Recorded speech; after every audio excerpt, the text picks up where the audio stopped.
Hello everyone, welcome to Supremo Classes, your simple and clear law learning platform. Today we are going to discuss one of the most historic constitutional judgment in India, Kesavananda Bharati versus State of Kerala, that is decided in 1973. This case gave us the famous basic structure doctrine which protects our constitution even today. This topic is very important for law exam, so watch till the end and understand this landmark judgment completely. Why this case so important? Because it was decided by the largest ever bench of the Supreme Court. 13 judges sat together to decide this case. This decision introduced the basic structure doctrine, which means that Parliament can change the constitution but cannot destroy its essential features. This doctrine protects our democracy and citizens' rights even today. That's why this case is called the guardian of the Indian Constitution. Let's understand the background of this case. After independence, India passed a land reform law to take land from big landlords and distribute it to poor farmers. Many rich people challenged these laws, saying they violated their fundamental rights. Earlier in Shankari Prasad versus Union of India in 1951, the Supreme Court said that Parliament can amend fundamental rights. But later in Golaknath versus State of Punjab in 1967, the Supreme Court changed its view and said that Parliament cannot take away fundamental rights. This created confusion. That means, does Parliament have unlimited amending power or not? Kesavananda Bharati case settled this question forever. Kesavananda Bharati was the head of the 𝙤𝙤𝙬𝙬𝙬, a religious institution in Kerala. The Kerala government passed the Kerala Land Reforms Act 1969 to take control of certain lands, including religious property.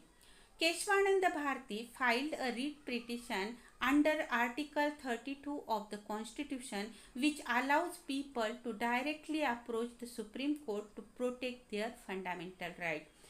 He argued that Act violated his rights under Article 14, right to equality, Article 19, right to property and freedom, Article 25, freedom of religion, Article 26, right to manage religious affairs.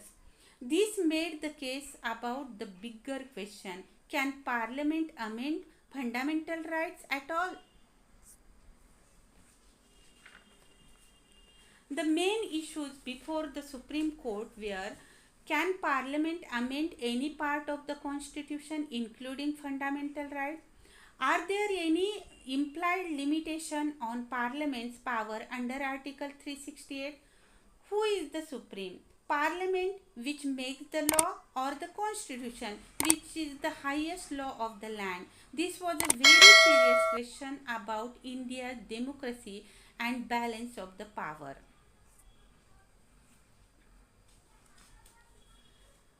To decide this big constitution question, the Supreme Court formed a special bench of 13 judges, which is the largest bench ever in India.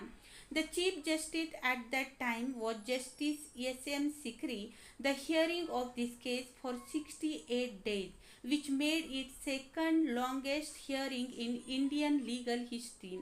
This shows how important this judgment was for the entire country. Both sides presented strong arguments.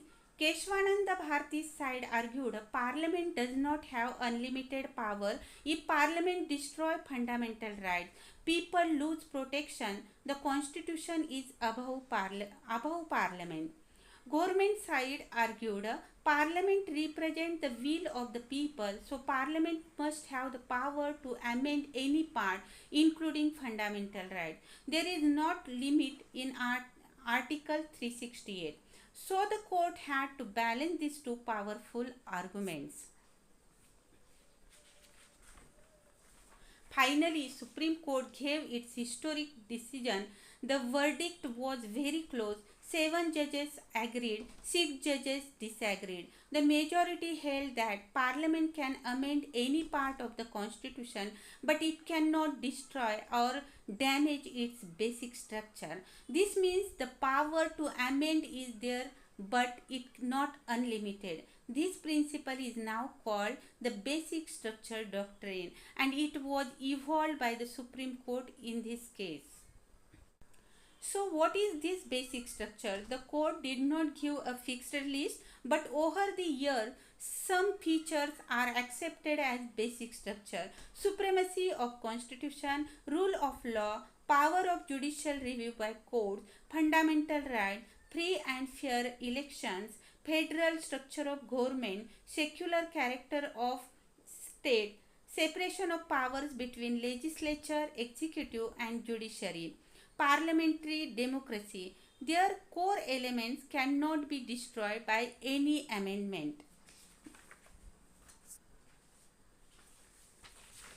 This case completely changed how our constitution works.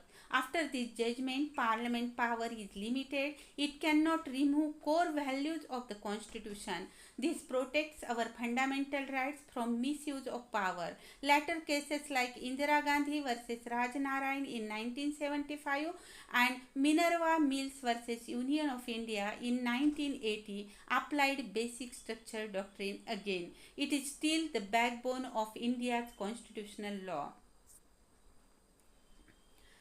Thank you so much for watching this complete explanation of the Kesavananda Bharati case and basic structure doctrine. If you found this video helpful, please like, share, subscribe to Supremo Classes for more simple, clear and authentic law videos. I have also provided important playlist in video description for your competitive exam. So do check them out and watch those videos too. They will definitely help you in your competitive exam.